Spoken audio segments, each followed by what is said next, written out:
guest today, Laura Magdalene Eisenhower, is a brilliant, soul-reaching teacher and healer. She is recognized throughout by clients, psychics, and secret societies as a living global oracle and true archetype of Sophia Magdalene on Earth. She is also the great-granddaughter of President Eisenhower, and since she was a young girl, she has felt a profoundly strong calling to serve humanity and assist us in breaking free of the false matrix and misuses of power that threaten our freedom. Continuing both the Eisenhower and Magdalene legacies, she has battled dark hidden forces and agendas in order to protect humanity from larger global crises.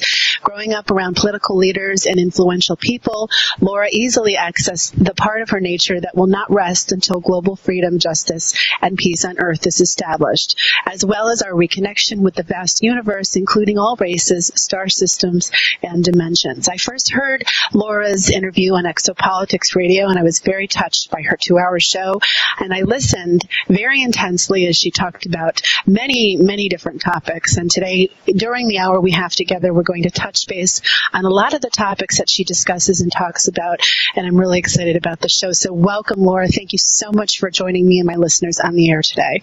Thank you so much for having me. I can hear you. I can kind of hear you. Is this better? Yeah, that's a little better. Yeah, there we go. I just want to make sure everybody can hear what you're saying because you really have a lot to share.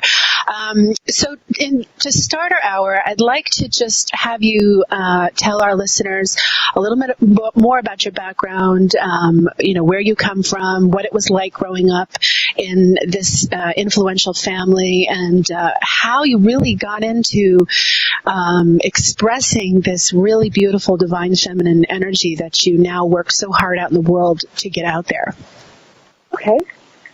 Well, I was born in England, and we moved to the United States when I was pretty young, New York State, and I had a lot of exposure to, the Eisenhower family, of course, that's my mother's side, and just found it really surreal in a lot of ways when I started to realize the history attached to the family.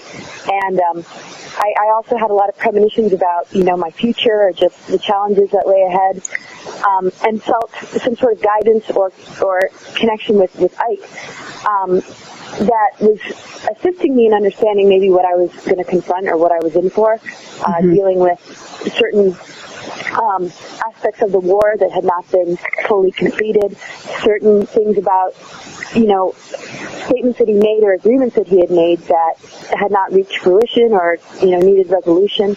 And, as a young kid, I didn't grasp it on that level, but as I really tuned in and things unfolded, it became more and more clear to me where all that was, pointing towards, dealing with things like military-industrial complex, alien races, Nazis, and just where these powers are still hiding and lurking, and how the war has shifted into kind of a war against spirit and technology, negative technologies, and this sort of control and this shadow government that is running things that we're not fully aware of. So I could feel a lot of that energetically. I couldn't quite grasp it as far as the information goes, but like I said, it all, began to unfold. And then, the aspects of the divine feminine, I always felt a connection to. I felt there was just a huge missing piece of the feminine expression on Earth that a lot of us women were struggling to just, have protected and appreciated and respected and honored. And so it was even more strong at a young age that I felt that blockage or that burial of this energy, and it was very overwhelming to tap into it and realize that my life would be about kind of resurrecting it and bringing it into expression and helping activate it in others, men and women, and just, give it the attention it deserves, because I knew deep down in my intuition that this is a part of the root of our current global crises and historical traumas and crises, that there's been a lack of balance, and the powers that have been running the show have not been in harmony with the feminine energy. It's actually been suppressing it. So there's a lot on my plate growing up on those two levels, both, I guess you could say the political, but more the battle, that unresolved war that we've been in, and then the esoterical, sort of the more energetic Gaia energy, and the more mythological story of our relationship with the sacred union within and the establishment of heaven on earth. Or, I can hear all my listeners going, wow. She just covered like 1,000,000 miles in the last 5 minutes. I want to back up for 1 second here because you have so much to share and you have so much information. And I know that people are probably wondering this question. Now, the fact that you are related to President Eisenhower, how has your relationship with that, being a part of that family influenced your ability to come out and share this information? Has it been a struggle? Not really. It's been a little bit of both. A lot of it has fueled me, and a lot of it has sort of made me second guess myself because it's obviously a name that people know, and I don't want to represent myself or have that name be out there and be sharing anything that's, not in alignment with the absolute truth. So I spent a lot of time making sure that the information that I had was absolutely genuine, my own information about my path and the what I've been going through. It's hard to sort of articulate. So I just really wanted to wait for the right moment, but at the same time, I don't think we have a lot of time, and I just said, this just has to, the floodgates. This has to come out, yeah. Now, when you talk about these topics, you talk about the secret government and the conspiracy theories and all of this stuff. Now, when people hear it from somebody like you, I tend to think that would get more, a person's more attention would, their ears would kind of perk up and say, wow, she's really out there saying this. We have people in the world like David Icke. We have people doing a lot of, conspiracy work, talking about different agendas, different races. And, some people will really say, wow, I really listen to what he says. I really listen to all these people that come out with this information. But when somebody like you comes out with this information, for me at least, and I'm sure maybe other people as well, would really say, wow, she's saying it. Could this really be the way it is? My question is, can we go into some of those places where, there's a lot of disinformation out there. People have their theories. They go out into the world trying to do, bring awareness and open up people's psyches as far as what's happening in the world, what really is happening. So let's kind of just go right into the heart of it because we only have a limited time together. What is going on in the world where I know you did an article, which is really fascinating, by the way, about colonies being built on Mars. I was really fascinated with that topic when you were sharing on exopolitics, and I would love to go into those things and really give people an eye-opening view of what's going on. And then towards the end of the hour, we can talk about, moving it into a higher consciousness and all that stuff. And so what do you have to tell people that are listening that, for the first time might be really taking this serious and wondering what's really going on in the world? What is going on in the world? It's what I call the ancient game. It's been going on forever. It just sort of changes its expression or the information that we hear, shifts over the ages, and the different wars kind of change. As it stands right now, MJ-12 was established. There was a number of sightings, contacts that presidents had made with ETs, supposedly.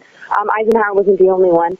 And it was about, alternatives. Alternative 1, 2, and 3 were something that they were grappling with as far as how to handle a future that might end in catastrophe, how to save the human race, and this and that. But then at the same time, there's so many layers, like one agenda and then underneath it, another one and another one, to the point where you can look at the top of it.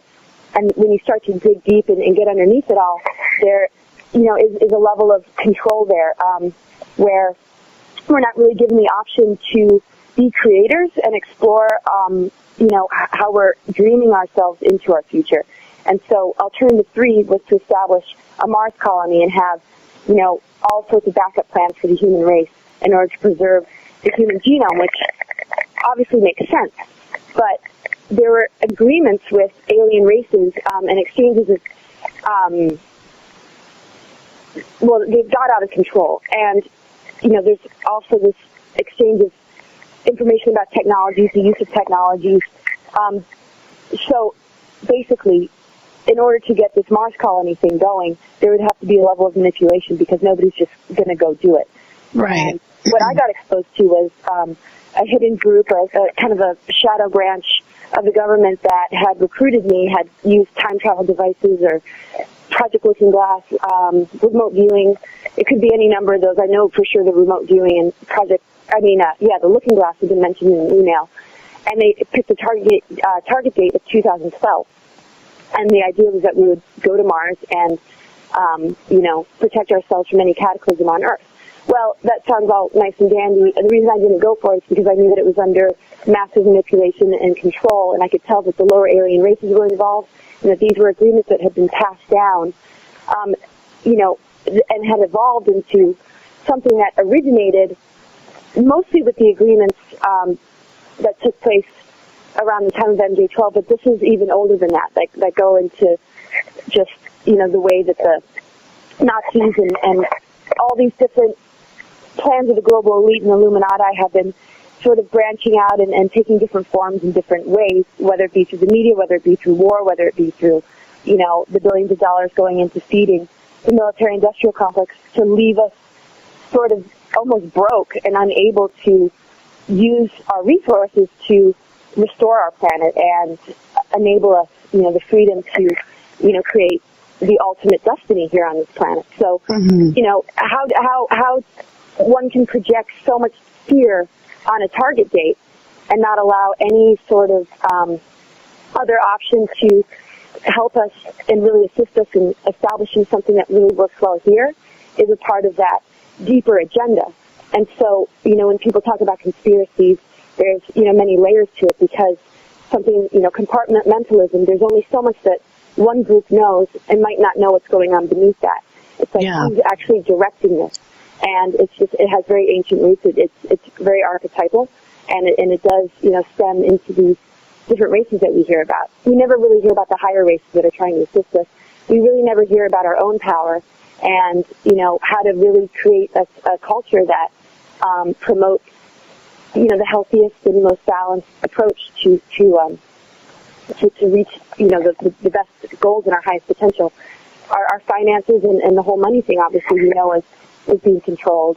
And, it's all feeding this agenda to control the human race. I mean, these colonies are not exactly, it's not, when I saw what my partner, who I found out later was an agent, was going through in order to get me to come along, I knew that it wasn't completely his will. I knew that he was under a massive control. He was in communication with something called a patron. And they told me that it has roots in Skinwalker Ranch. That there's some sort of phenomena of communicating telepathically with ETs, but through some sort of manipulation that man and some groups that are part of the shadow government have a part to play in. That they have some sort of agreement together to establish this sort of backup plan and this control of the human race through fear, and just kind of where they're running the show and sort of deciding along the way what's going to work and what's not going to work. But the whole idea is that they're in the ultimate power. So when you talk about this shadow government stuff, and people, you mentioned your partner being an agent and things like this. Let's kind of break that up a little bit and talk about that too. But before we get to that, did your great grandfather believe in extraterrestrials? Did he have contact with them? Well, I don't have any family proof, and I've grown up pretty close to my family, and I've asked a lot of questions. Believe me, I sense that did happen. I know that it did happen because what I've dealt with on my path, whatever you want to call it, has made it so obvious to me. Because I was never somebody who was seeking all this out. It just sort of found me. And when I finally, in 2006, was recruited to go to Mars, that's when everything sort of fell into place. How it connected with, the ET encounter, how it connected to MJ-12, how it connects to what seems to be a very major catalyst and awakening, perhaps, my Earth mission even stronger, but at the same time sabotaging it and trying to rip it away. And as far as he's concerned, the communication I had with him, or my intuition, really allowed me to see that he had a deep understanding of the danger that we are in, and he did give us a warning, and also the fact that there was some sort of stop on a lot of his goals, because he was all about peace, justice, and freedom. And I could sense a lot of disappointment and sorrow and pain. He had 8 heart attacks. I think when he was president, he never really was able to have the power that he thought he might be able to have to make the changes he wanted to make. After the war, it's like, here he is confronting, these alien agreements or agendas, and maybe was manipulated into making a decision or doing something that caused him to have to, tell us and warn us about something. I mean, I think he realized something way deeper was going on, and it connected to the war that he had just assisted in and having victory over. It's like all of a sudden it's being revealed that there's a lot more to this war, and it's not just about, land or power. There's races in the universe that are working with these people that are now confronting him. So there's the negative and the positive. Yeah. So I think that's I'm sorry. I think that it's a good thing to point that out, because a lot of people blame those people who are, like, for example, Obama's in power now and there's a lot of things going on, and so he's obviously an easy target for that blame. But I think once you realize that there's more going on behind the scenes, that it then begins to build a completely different picture. And so it's really not the person who is kind of, the one standing there at the podium making all the decisions. And so we're going to kind of move forward with that as the, everybody listening, that's kind of our viewpoint, and that's where we're moving forward from. So I don't want to spend too much time on discussing, the fact that there may be or is. I believe that there is. That's my own personal opinion, and I think that Laura does a wonderful job of bringing that truth out to the world as well. So Laura, when you talk about, the different types of entities and different things, it sounds like it's kind of like a hodgepodge of different beings, if you will. And anybody who's ever researched ufology and gone into those places has had a lot of reading about different accounts of different kinds of entities, different species of entities, if you will. So when you talk about the higher ones versus the lower ones, would you be willing to kind of go in and explain the difference between the ones that are at work right now? Yeah, and we have to also recognize that they're all a part of us. I mean, they're extensions of us, we're extensions of it. It's all a part of, the universal oneness that we are. And there's always some sort of predator, there's always some sort of dichotomy, some sort of thing that causes us to divide a little bit and look at, the light and the dark, whether it be on a spiritual level or, a ET level. As far as what's in the universe. So, these grays, reptilians, and they tend to be more like parasitic, inorganic entities that are similar to the Archons, if anybody understands Gnosticism, that do want control, that feed on power, that we've somehow assisted in multiplying their race by, the number of abductions has gotten way out of control. So there is sort of this almost invasion where it does feel kind of parasitic and sort of overwhelming, and there's sort of this veil that's been cast on our world as they've, pulled in power-hungry people and these sort of global elite bloodline families, or whatever you want to call it, to kind of help serve their agendas, all, with the goal to control a huge, most of the human race and everything, a one-world government. And we don't need to fear this. This isn't about fear. This isn't about us preparing for an alien war. This is just about recognizing where our power is going. We have a lot of assistance on our side. We don't hear much about it, but to me, it's very similar to angels and demons. We have to really be strong within ourselves. We have to have a very clear understanding of what we're all about and who we really are. And those sort of epiphanies and expansive awareness, just having that can deflect a lot of the lower forces. It's really about empowerment. And, like in any human organism, we have things like germs that attack us. And it's up to our immune system to protect us.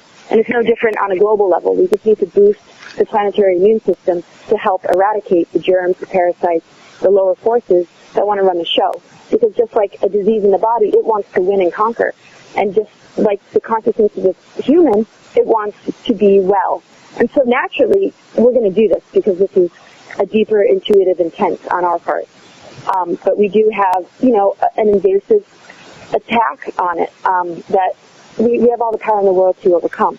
And so that's kind of how I look at the races and There's many, many dimensions, many layers, and they all exist on different frequencies.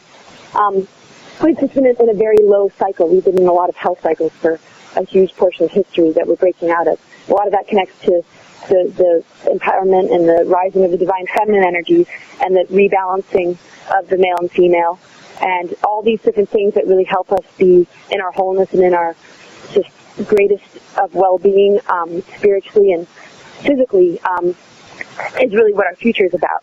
And the rest just will fall off the map. But yes, there is just so much that has been woven into our culture and into the world that we're so used to that we don't see it as what I call the false matrix. We're plugged into it and we don't even realize it sometimes. And that's what puts us into fear. That's what, causes us to give our power away, or, leads us to believe we can't heal ourselves or create a future that's going to work for us. We tend to wait to hear it from somebody else and then kind of jump on their creative vision. And so my mission really is to just empower the individual to help restore what's been lost. And it's about the age of remembrance and awakening to me. And those few things, just little tweaks here and there, is really all it takes to reclaim what they're kind of hiding from us and sabotaging. Yeah.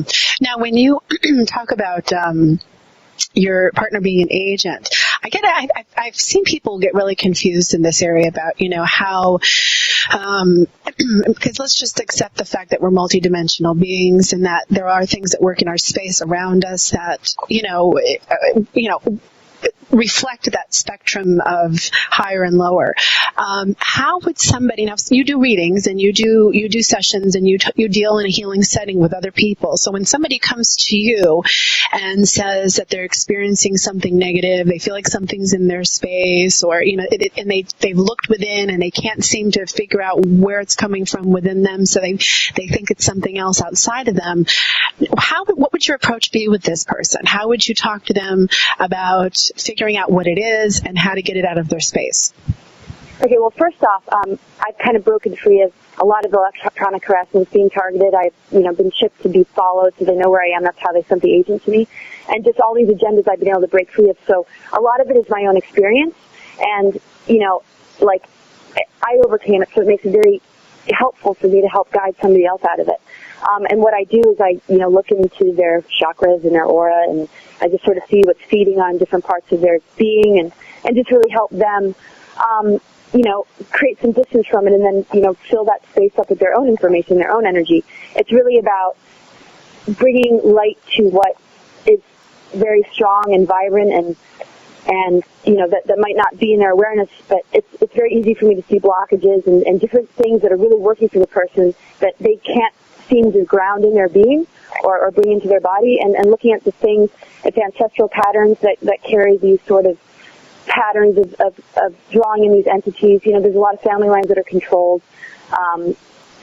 So, really looking at particular places where one has sort of given a bit of their power away and taken in information that isn't theirs, and where their light is being attacked, where entities are trying to sort of stop them. And, how to remove all that is not something that can happen overnight, but it's being extremely conscious and aware of it, and understanding it by being able to locate exactly where it is, exactly what it's feeding on, what sort of emotional, I wouldn't say the word is weakness, but where is that opening for them to come into, and to look at that opening and understand the roots of it. And because the whole idea is that we're very whole, we're all divine beings. And when we remember that, and we can really fill our awareness with that, and let our minds really believe in that rather than the beliefs that really don't serve it, it starts to, they can't really feed on you anymore. They can't really attack you anymore. But then there's those that are high beings that are very harassed, and that's, most of the time those type of people know what they're dealing with, and they just consciously work on it on a daily basis just to keep their space protected. But those who just really have no idea why or what's going on, I kind of, I look in the childhood, I look in past lives, and I just look at the patterns, locate the energy it's coming in on, and what it's feeding on, and what's being given away, and what's going on there, and what kind of agreements there are, and just helping the person understand that this is a huge part of the gift that they give to humanity. I mean, once you overcome something, you help the world overcome it. I mean, when we are able to heal, and there's so much to heal from, we're really bringing the world out of these health cycles. Because the health cycles really are the collective sort of amnesia and pain that we've all been carrying, and this sort of onslaught of very negative misuses of power. So we're all given our dose of it, and, you know, most of our purposes in a lot of ways not only have to do with what we can offer this world, but also what we allow ourselves to heal from and rise above. And it's just everybody. So try and help them get out of that victim space and feeling alone, and that usually helps. Just really just turning the lights on. Yeah. Everybody's different, so. What kind of symptoms does somebody experience when they have something in their space? Is it generally just a feeling of unempowerment, depression? I mean, are there actual physical symptoms that somebody would feel if, let's say, this was an entity that was in their space that was trying to keep them from shining their light in the world? How would they experience those symptoms? And is it how dangerous is it? I mean, what are we talking about here when we talk about something that's actually outside? Well, they're reflections of us, but you know what I mean, how something like that could attach to us. What's the danger of that too? Well, you know, it can be very draining for people, and I mean, a lot of people are chipped. There's some people are victims of mind control. Some have been abused as children, who just their mental, it's so scattered and difficult to kind of piece back together that a lot kind of enters in on that sort of inability to feel whole, sort of that schizophrenic mentality that can happen when you're starting to be messed with as a kid. It just leads to that. So that's a lot harder. So it's very dangerous. So, you know, there's the entities that can really drain one and lower the life force and really get in the way of being able to heal and feel at peace. And then there's the harassment and the mind control and the chips and sort of the more aggressive kind of, you know, manipulations, like I said, that can stem from childhood abuse, being chipped as a child. And then, you know, specific ones that they target. I mean, Andy, who I work with Alfred, he, you know, was a childhood participant in Project Pegasus. He had to go through all kinds of stuff. So, you know, there's so many different levels. And then there's some that are doing really well and have their health, but they have no idea what they're supporting or what is really going on, that, you know, seem to be fine, but they just sometimes feel an emptiness or like something is going on that they just don't know about. So it depends how sensitive we are. So, some of us are so sensitive that we can tell when we're being attacked. We can tell when something is attaching to us. And other times people are so immune to it that they end up working with these entities and they just kind of are not able to understand how much of their power is in their space, sort of running their show. So it's usually when we recognize that something is there that it starts to affect us. It's kind of like, you know, the type of student that didn't like school is going to just be very restless and want to get out of there, just can't stand it. Or somebody who's sitting in church that doesn't like it. And then other people are just, this is great, this is fine, they love it. And I'm not naming anything on that level, you know, part of what we're talking about, but it's just that difference between being comfortable with something and knowing something's wrong. And sometimes the more we know and the more intuitive we are, the more we end up realizing how much we do have to heal from. And it doesn't necessarily go into that ignorance is bliss. But sometimes, you know, awareness, people say, but awareness sucks because all of a sudden you realize how much is wrong, and then what do? It was so much easier when I didn't know, you know, people will say. Yeah. So there's a little bit of that too. And it's just, there's so much across the board on every level, and I think breaking free of some of these negative attacks from these technologies that they use is some of the hardest. What kind of technologies do they use? When you say technologies, breaking free from them, what do you mean?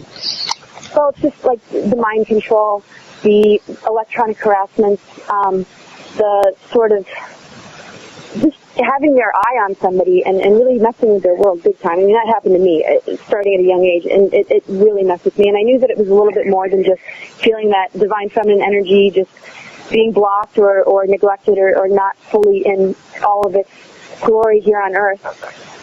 There was something else going on, and the reason behind that I started to recognize was kind of targeting me and in my space, and had been for a long time. It was very familiar to me. So by the time the agent came along and the Mars thing came along, I was like, okay, this is the source of it. This is where it's been coming from. And they've been admitting a lot to me about what I've been going through, and they've confirmed everything that I've basically talked about. So a lot of the interviews and articles that I've written, I've gotten a lot of confirmation since I've written them from these groups that, are it's, like I said, I don't know if I've said this yet, but it's a very mixed bag. There's a lot of dark characters, and there's ones that seem to be just fine, that really don't know even what they're dealing with. And that's similar to the government. You have some that are, that know what's going on and keep it hidden, and others that are just good people that are being used and manipulated, and that happens to presidents. Some really give in for the sake of power, and others, fight against it, like Ike and Kennedy and a lot of the ones that tend to speak out. Have you found yourself meeting a lot of opposition now that you're out publicly speaking on these things? Yeah, but it's no worse than the opposition of just kind of being behind the scenes, sort of dealing with it in the dark, kind of on my own. Now it's just sort of, I don't really care what I care what people think, of course, but I don't care at the same time because I can't help it. I can't stop it. It's just what it is. So it doesn't, whatever opposition I get, it doesn't really affect me that much. I just try and help people understand. I know at times it's hard to articulate. I don't have the terminology down. I'm more just kind of recovering. So it's very hard to sort of put it all into words. But, I have, especially when I write, it flows a lot better. I think a lot of people get angry because it disrupts their belief systems or their comfort level. And I'm not here to, be uprooting anybody of their comfort zone at all. So I think they can tell. And when they get to know me a little bit more, they can sense a message of something very healing and very grounding and very something that can bring a lot of relief. So it's not like I'm exposing all this stuff and like, we'll have fun with it. It's like there's actually a positive timeline and I'm empowering, and there's a future that I see that I'm merged with completely and totally, that I'm just assisting people in putting their attention on to relieve some of that anger, and that seems to work really, really well. Yeah, you do a wonderful job of that. By the way, for everybody listening, Laura's website is Cosmic Gaia, Gaia, 2012.com. Again, that's Cosmic Gaia, Gaia 2012.com. There's a link on my radio homepage on Achieve Radio, as well as my website. Now, you have a very strong presence on Facebook as well. I might want to add that people might want to be able to find you on Facebook. Now, what are you under on Facebook again? Remind me. Well, I have a Laura Magdalena, Cosmic Gaia 2012, Empowering the Positive Timeline, the fan page. I have a friend page that's kind of filled, and then the Return of the Divine Feminine fan page.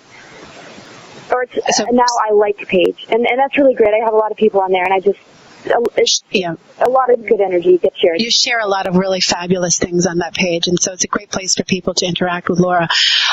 So continuing on, your message, by the way, is very positive, which is one of the things that really caught me about you as well, and why I invited you to come talk to me on the show, because you are not just pointing out the problems, you are offering ways to work through the problems, heal, and move above and beyond the problems. So you are one of the few people out in the world today who are exposing these kind of things and then offering at the same time a way to heal through them and move beyond them, which I give you a lot of, I thank you very much for, because I think that is one of the key things that we miss from people a lot of the times who are looking into all these things, is they forget to bring their head up out of the clouds, so to speak, to really keep a vision on what the bigger picture is, so that we can move forward towards something else.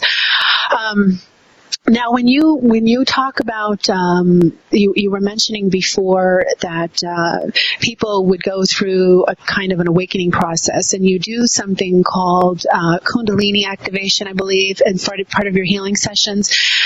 Let's go into this for a bit. How does somebody, go about working with these kinds of energies in order to heal so that they can move above and beyond? You touched on it a little bit, but I mean, let's kind of be more specific in this segment, just talking about what are the ways, I mean, what does chakras have to do with healing and understanding conspiracy theories? And I mean, people kind of get lost in this subject, don't you think? I think people tend to go into conspiracy theories, get really lost, get really heavy, really dark, really paranoid, and they forget that the healing process is part of the way out of that. Have you experienced that a lot in your work?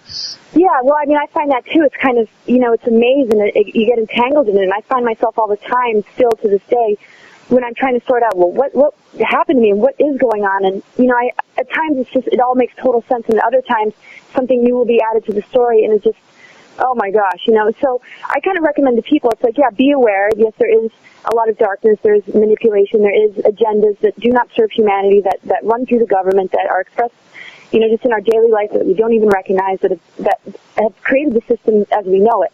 There's a lot of good people, too, that are, amongst us, there's just incredible people everywhere that are good-hearted, that are way beyond it already, but just don't realize that they're just kind of imprisoned in it. And so, I tend to not encourage people to get lost in the conspiracies and in the entanglement of trying to solve it or figure it out, but really to put their attention on the solution. Because it's like anybody who's trying to heal, you have to empower the solution in order to rise out of the problem. If you stay in that darkness and trying to sort it out, you're never really going to say, okay, I get it now, and then heal. It's just better to say, okay, I know that's there, but this is where my attention needs to go because this is who I really am. And it's like replenishing what was robbed. I always compare it to the body. Imagine a bunch of minerals being leached, vitamins, you're not eating well or drinking enough water. It's kind of like that on an energetic level of what these entities do. They just kind of zap us of a lot of our natural divine powers, our higher abilities, just our natural magic, our creativity, and they make it very hard to move through. So, well, how does one move through? And the Kundalini is big because basically a lot of these technologies and lower races have mimicked the creation of Kundalini, of the goddess, and they've created a power that's so similar to that power that it's very hard to tell the difference. And so the activation of Kundalini in our own being kind of helps us kind of kick out a lot of that stuff and reclaim, a deeper and truer power, source power, rather than, sort of this mimicked Archon kind of lower frequency power that is being run kind of like a machine that's kind of moving through us all to sort of control what we do. So that's not to sound scary because we have a lot more control than we think. It's just, how to get back to the organic being. We have nature that's there constantly for us to just remind us. Anytime we really feel overwhelmed, we have the perfect teacher and the perfect guide and the perfect healing agent right there. It's called, being in nature, being just really just getting away from everything for a little while and just returning to one's roots, the Mother Earth energy. And, just really connecting with that. And a lot doesn't do well when we do that. It just doesn't, the things that really affect us and harm us and want to manipulate us, once we really purify ourselves and feel that peace and just breathe deep, it doesn't hang in our space very long. And I think people are also intimidated by, but I can't change my diet, I'm so used to this, and it's too hard to get outside, and I don't really like to camp, so it's, it's hard for people to make huge lifestyle changes. But, it's there. It's not like one has to be so radical. I'm into the simple approach. I'm into the less complicated, the better. Let's keep it simple. Let's not climb into the conspiracy. I can share a lot of information, much more that I've written than I can speak. That's all there, but really, if people want to keep it simple and they just want to be okay and just feel that they're grounded on the positive timeline and they're just really activated in the best of ways, my recommendations really are to get a reading, to, just communicate with people that are aware, that are really, moving into the future with this solidified in their being of just their belief systems, knowing that they're not going to be led astray, knowing that that the personal power and looking to yourself for all sorts of answers is the place to go. The more we give our power away, the more we expect somebody to do it for us, then we're still kind of doing the same kind of thing that put us in this mess. So it's better to look for guides. I consider myself a guide. I'm not here to, this is not what we should do or this isn't what we shouldn't do. It's more, this is who you are, and, I'm trying to help the person be the best, all that they can be, totally true to themselves. They're different. There's diversity, but we are one. We're in oneness, but we have to appreciate all our uniqueness as well. So, the more we can really just feel that freedom within and know who we are, that's the work right there. And then nothing can manipulate us, nothing can really attach to us, because most of the things that we attract that really just throw us off and make us just feel awful or controlled, feeds on our lack of self-awareness or, a childhood that was so difficult that we can never really recover. And so, it's takes such a warrior, and I have so much compassion for everybody who's been struggling, because I've had a really tough time too. But, you know, I just know that with a lot of love and a lot of just really clearing out one's system and being in nature and just being open and talking and creating dialogue, that's what my pages are about. Just let it out, be who you are. Really start to activate that kundalini and really give that vibrancy and vitality back. And nothing can really hang in that space. And the whole thing of those agendas is to keep us in lockdown, to keep us so sort of just uncomfortable with who we are, or so unaware of who we really are, that it's just easy to control us and manipulate. We're all gods and goddesses. We're all born creators. We're all extremely powerful. And the minute we start to recognize that, that's kind of game over for them. So we just have to be bold and confident in that. And be very accommodating to others. We don't want to control others. We don't want to be hypocritical. We don't want to do the thing that we can't stand. Even if it's in a lighter way, it's still a part of that pattern. So in a way, we have to understand our shadow. Is that what you're saying? We do, in a way, have to understand our own shadow so that we can overcome it. Yeah, because, you know, there's a lot of things that we do in small ways that attract a lot of things that want to give us lessons. I wrote something the other day that when we're not in the fullness of our being, when we're not in our love nature, when we're not all that we can be, then we create lessons in karma. And those are there to assist us in remembering who we are, but for some it just brings us down even more and takes us down even more. We can't understand, you know, why is this happening to me? But when we really look, well, are we really being fully who we are? Are we really, you know, living from our highest truth? Because if we're not, we're going to bring on those lessons, and those agendas are really there in a way. If we can look at it in the largest of larger pictures, it's really there to help us. It's like a big slap in the face. Because if we don't wake up, something else is going to control us.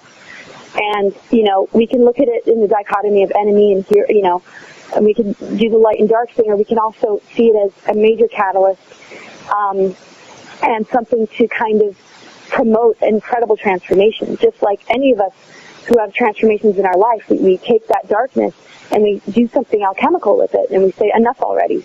And we just need to do this on a global level, and that's really where we're headed. And we're so cosmically supported. As we move into 2012, everything is aligning in the universe. Everything is really making this happen. And it's just the humans and the information that's being put out there. That is the only thing standing in our way of really feeling positive about the future. But if we let go of all that, we're very supported cosmically in every other way. And, you know, entities, just like the ecosystem or anywhere, and in the human body, it'll find its place. It'll know where to go, but it won't attack anymore. It's just like we'll always have bacteria and we'll always be exposed to viruses, but if we're truly healthy and truly who we are, it's not going to attack. It'll just go where it needs to go and do what it's got to do. It's just a matter of, we can't really destroy anything, but we can certainly put it where it belongs. You know, the darkness is really about birthing and creativity and really, it's fertile ground, it's soil, you know. If we get lost in the darkness, then we're not really understanding its function. So we just have to be in the consciousness of light and use the darkness to birth it and marry the two. I mean, this is the age of merging duality. And when we merge the two, the information that's shared between those dualities is an incredible relationship. But we're either, you know, sometimes way too much in the light, we can't ground ourselves, or we're way too much in the dark and we can't see how to get out. So we just have to be comfortable with all of it and say, okay, well, how can we all get along? And something belongs everywhere. There's a place for everything. I like how you put that, because there are people who go into the light so far that they never come back to do anything with the knowledge that they gain, or they just kind of write everything off as, you know, well, that's just part of what it is, but they don't ever make any change in the world, or they just kind of sit off there on a grassy knoll and just don't do anything with what they've experienced. So they're very ungrounded. And somebody once told me that one of the most powerful places to be as a human being is to be enlightened, but also to come back to the earth, be grounded back to the earth, literally, to put it to work for the rest of the people here who struggle to find their way out to that. Would you agree? Yes, absolutely. And also, I mean, this is also the planet. I mean, its true relationship is heaven on earth. I mean, if we could just get out of its way and actually join it, just the planetary vibration, it's got an underworld, it's got, the physical earth, and then it has its higher consciousness of heaven. And when one looks at the organism of this planet, the underworld is really its womb and its creative vessel. And it's turned into hell, and that's what the word hell is. It's the patriarchy and the overrun of the feminine force that has kept it just completely unable to regenerate and supply us with its creative power. And so it's up to us to assist in healing this planet by purifying those darker regions and restoring the womb of the earth. And that's through breaking free of the patriarchal control and bringing in that light and being fully anchored on earth, because earth is the body. That's equivalent to our body. It's the physical. So I completely agree. I mean, we can kind of run off and be all enlightened, but at the same time, we're not being fully in our wholeness. And to assist the planet, help heal the planet to do that. I'm not saying people need to, get into just the chaos of it all, but just really being available and present just has a ripple effect, and it assists everybody. I'm going to read something off your website which really touched me, and I think that it's really what this world is missing. You talk about the topic love and enlightenment, and you say, quote, reuniting God and Goddess, the long-awaited reunion of parallel journeying twin souls in hero schemos, the consumption rites of deity lovers, conceiving the new enlightened world first within, in partnership, and then with all, impregnating Goddess Earth, the vision and presence of her consort Heaven, and increasing fertility of all the lands, reclaiming her womb of creativity and transformation. I think that's probably really just one of the most beautiful things I've ever read, because you sum it up so perfectly well.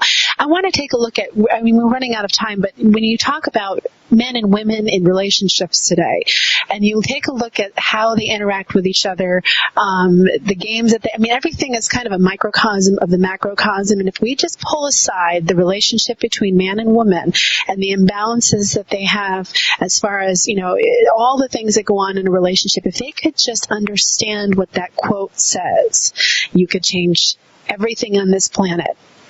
So for everybody listening, why don't we go ahead? That's where it all begins.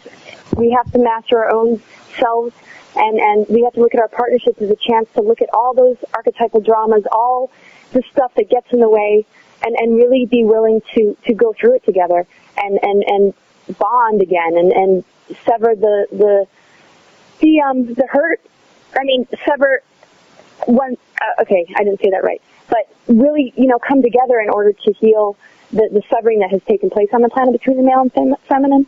And, if one can see that in their relationship, then they are doing the most profound work. Sacred union, I would say, is the root of our global healing. And if it's not about partnership, then we need to find that within, resolve the male and feminine energies within ourselves.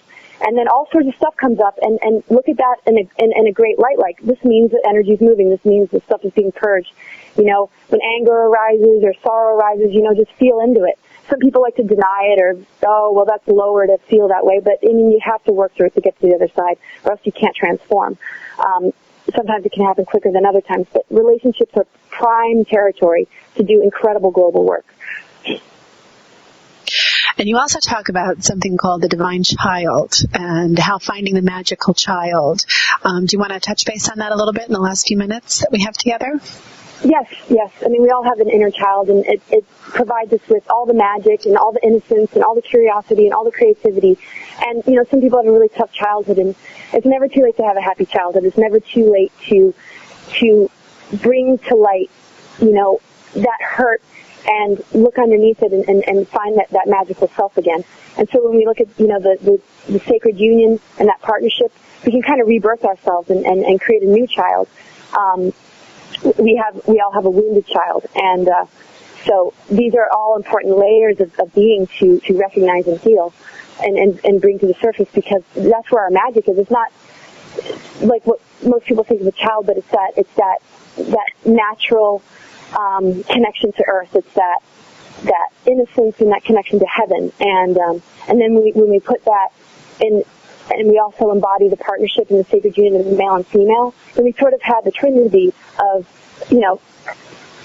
that they use in religion sometimes, but all those blueprints are way older. But Father, Son, Holy Spirit, or, Mother, Child, Isis, Horus, and Christ, Osiris. So what we want to do is recognize the blueprint. I mean, most of the goddess and god myths are archetypes of our soul. So that's why myths play such an important part. That's why I talk about it so much. When we can really see that those blueprints live within us, Christ, Sophia, goddess, and, the divine child, then we don't have to look any further than ourselves. And we start to resurrect and repair our DNA. We start to just really recognize, our primordial parents. Those are the genetics we've inherited. The human genetics have been all messed up because of these different power structures and these horrible agendas that have really just taken its toll. But it can be easily healed when we access our true divine blueprint and, focus on those parts of ourselves rather than scatter our energies, give our power away, live in fear, and give doctors all our power thinking we can't heal. We are incredibly divine and powerful beings, all of us. So that's really where our attention needs to go. And there's plenty of light workers and truth workers and healers out there to assist the process. So there's nothing to be worried about because there's plenty of assistance cosmically and here on Earth. So when you talk about activate DNA and galactic blueprints of divine love and creation, what do you mean by that? Well, wait, say that first part again? When you talk about activating DNA and galactic blueprints of divine love in creation, what does that mean? Somebody might hear that and say, well, I don't know what that means. How do you activate DNA? We can't turn genes on. What is she talking about?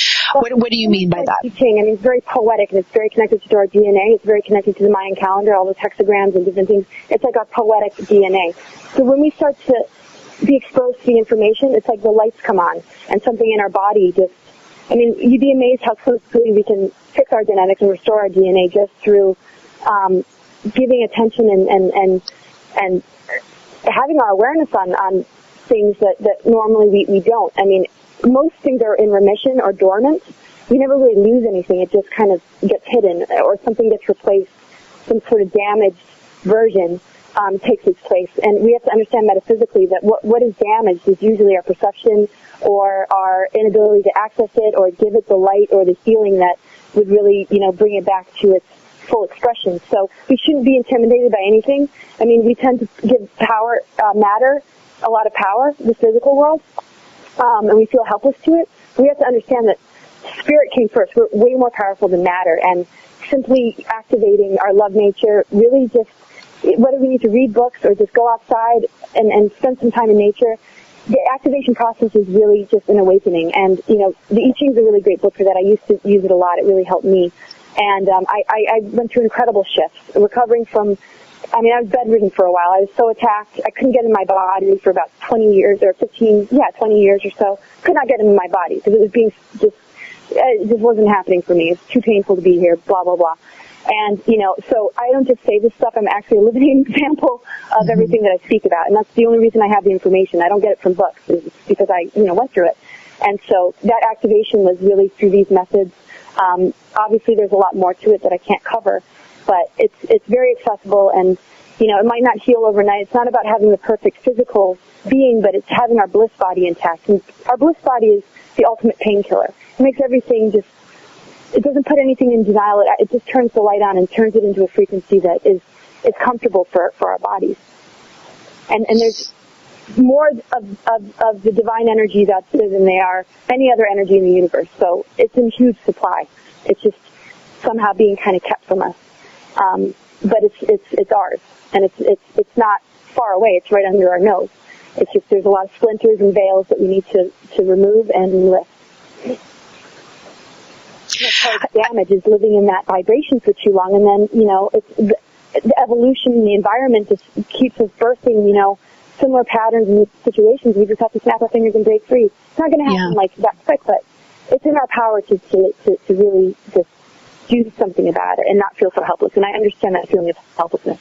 And it's so challenging at times, but like I said, guides and healers, and there's plenty of that out there. And so now you we have about a minute left in the show, and I want to make sure that people know that you are available to work with people one-on-one through a clairvoyant counseling session that's done by phone from anywhere in the world. They can find your information on your website, cosmicgia2012.com, under the readings page. And is there any other way that people can work with you, or do you just make yourself available for sessions? Yeah, I mean, that's basically it. And then just, I have I'm going to try real hard to be as available as I can. Things have been very overwhelming in my life right now, but the best thing really is to write. And, if you don't hear back from me, write again. I would never neglect or not answer an email. It's just sometimes I get overloaded. So just, be persistent and just know that there's plenty of time and space that I can absolutely and totally give my all to whoever needs it. But just to be patient with me and just, be persistent. Because I look a bit crazy right now, but I certainly will make sure that it happens. And okay. So yeah, my email, my website will give you the information about the readings and everything about me. And find me on Facebook and just let me know. And usually, sometimes I can get back in the same day, in the same minute, and sometimes it takes a little bit longer. But I'm always there. It just might take 2 emails to if it gets kind of lost in the day. But Laura Magdalene. Very accessible. Laura Magdalene Eisenhower, thank you so much for joining us this past hour. Everybody who's been listening, we're out of time. Namaste, everyone. Until next time, be well.